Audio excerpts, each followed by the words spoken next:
Hey guys, this is God of Politics. I'm going to go to a brand new video, but before we get started with this video, please like this video and subscribe to the channel. Also, follow me on Twitter and join the Discord. Those are both linked down in the description. But in this video, I'll be trying to answer the question, will Arizona and Georgia become the next Virginia? Now, if you don't know, Virginia is a state that used to be pretty reliably Republican after 1964. It didn't go to the Democratic Party at the presidential level until 2008. You can look at Fairfax, which George Bush won in 2000, winning the state by just over 8 percentage points. In 2000, he also wins the state by just over 8 percentage points. And then 2008 comes along, and Barack Obama wins the state by over 6 percentage points. In 2012, he wins it by just under 4 percentage points. In 2016, Hillary Clinton won the state by just over 5 percentage points. And then in 2020, you had the big shift where Joe Biden won the state by just over 10 percentage points, getting a lot of votes in the suburbs here and in areas like Virginia Beach, Richmond, Norfolk, Charlottesville. And so he got a lot of votes there. So that's kind of setting the stage for what we mean by the next Virginia, a state that voted Republican for quite a long time, was reliably Republican, and then becomes a Democratic state and becomes an increasingly Democratic state. Often people make the comparison will become the next Virginia or the next North Carolina, because North Carolina is a state that used to be reliably Republican, flipped to the Democrats, and then became kind of like a lean Republican, tilt Republican state for a while. Some people are saying Georgia will go along that path.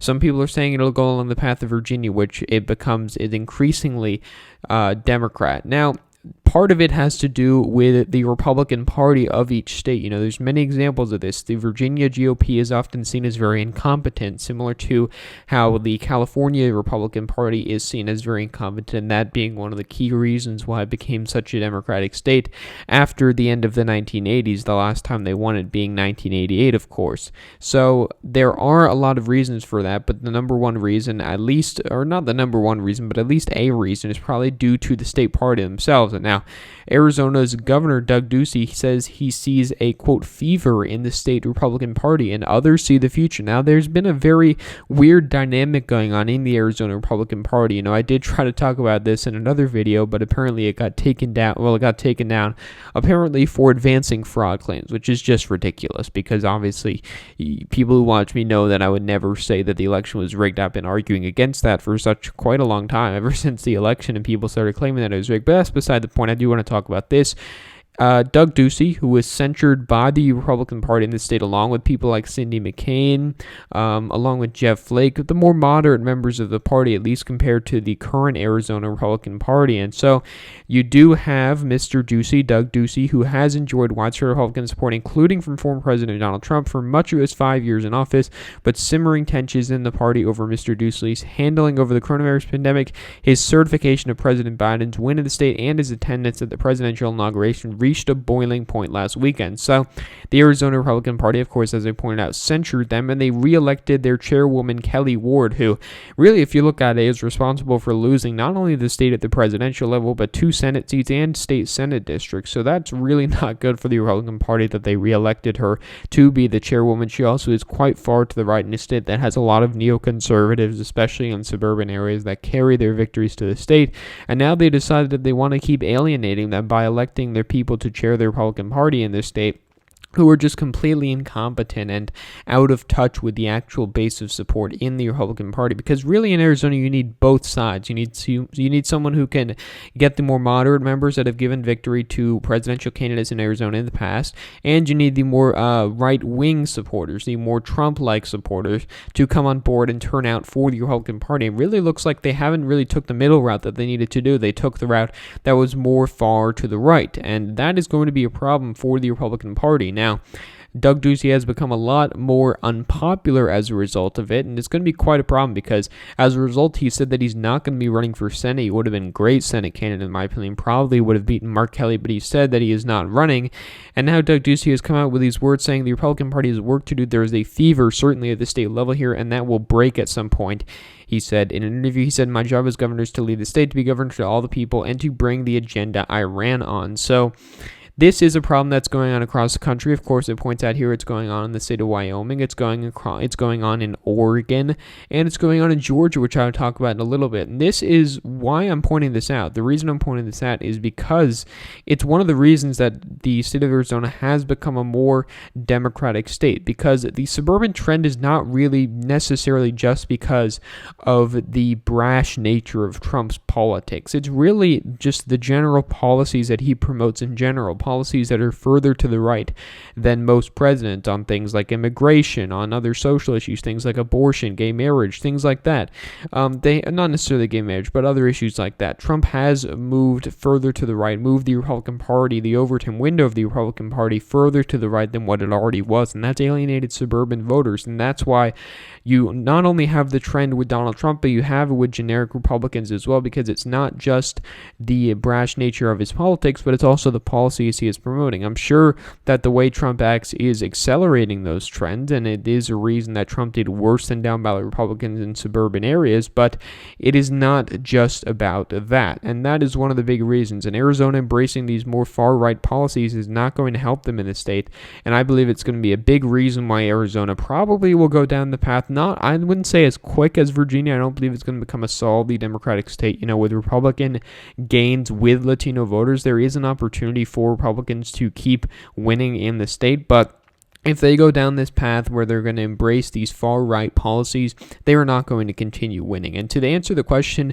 will Arizona go down the path of Virginia? I would say no, it won't go down the path of Virginia, but it also won't go down the path of North Carolina. It's probably going to be somewhere in the middle. I think it is going to be a lean Democratic state. And I do think the Democrats probably at some point will gain the state Senate and the state House and the governorship in Arizona. That would really solidify it as a blue state, but we'll just have to wait and see what happens. As for Georgia, it's a similar story. I think Georgia has an even likelier chance of becoming a Virginia-like state than Arizona does, because Arizona, you could make a lot more comparisons with Arizona to states like Nevada, to states even somewhat like New Mexico, but there are more differences with the state of New Mexico. But, Arizona has the influence, of course, of the Phoenix area, which is trending to the Democrats. That's really the one area that makes the difference. But speaking about Georgia now, Trump has been trying to primary Georgia. He first called on him to resign, and now former President Trump has remained determined to campaign against Kemp for primary challenge. Maybe have someone like Doug Collins, maybe even have someone like Marjorie Taylor Greene. She would lose, obviously, but it's going to be very difficult to beat Kemp in a primary, but it is a problem because it divides the Republican Party, and it creates the same problem that you have in Arizona. You have the far-right policies and, still the right policies, the right on the spectrum, but not as far right as, the Trump-supporting people. And that's going to be another problem for the Republican voters in Georgia, because you have a lot of white voters in the suburbs who trended towards Joe Biden this election. If you keep alienating them by putting up far-right candidates, how are you going to get those voters back? And really, the quick answer to that is you're not going to get those voters back. Looking ahead to 2022, Brian Kemp emphasizes that you have to get a ground game for the Republican Party. And Democrats' ground game in the state of Georgia with Stacey Abrams is really better than almost any other state. That is what contributed to their win in the Georgia runoffs and at the presidential level, and it's going to continue if they do keep going down that road of, having the ground game, getting voters registered, and getting them to turn out. And so that's why I do think that Georgia probably will go down not on a path similar to Virginia. Obviously Virginia went very, very quickly.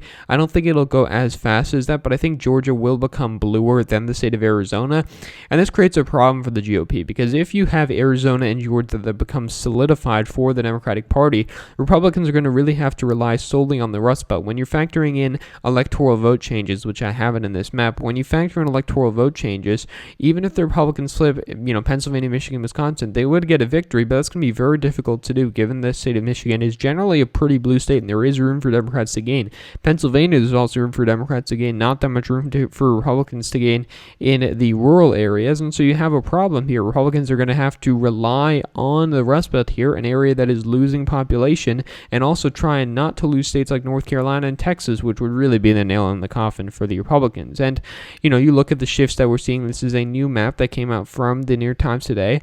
You look at the voters that the Republican Party alienated, and it was the voters, once this loads, it was the voters in the Atlanta suburbs. And so we look at the suburbs over here. You can see inner city Atlanta, slightly trended towards the Republicans, with black voters shifting slightly towards the Republicans. But you look at these mainly northern Atlanta suburbs, also southern Atlanta suburbs, but the northern Atlanta suburbs that trended towards the Democrats here, and that's with white voters that used to be reliably Republican are now becoming increasingly Democrat. And if Republicans are going to keep embracing those far-right policies, they're not going to win those voters back. It's the reason they lost the state, and if they keep going down that path, they're not going to do well. And if you go over to the state of Arizona here, this is, a big file to handle, on a computer, but even on my computer. But you look at the Phoenix area, you see, again, heavy Latino areas that trended slightly towards Donald Trump here. And you look at the whiter areas here, areas like Chandler, Mesa, Scottsdale, Glendale, Surprise, all of these areas, Carefree up here. You have these areas that trended towards the Democrats, and that's with whiter voters in suburban areas that used to vote for the Republican Party. These voters all voted for Mitt Romney, for John McCain, for George Bush, and now they're voting for Joe Biden. So will they keep voting this way? If the Republican Party keeps going down this path, then yes, they will keep voting this way. Republicans are really going to have to do something to stop it, and if they don't, it'll go down the same path as Virginia. And now, of course, that's, I think, an exaggeration to say that it will go down the same path as Virginia. I don't think it'll go that fast, but I think that Georgia and Arizona are turning into states that Democrats are going to have a lot of success in the future. So thank you all for watching this video. Please like this video and subscribe to the channel. Also follow me on Twitter and join the Discord. Those are both linked down in the description. But again, guys, thank you all for watching this video, and I will see you guys later.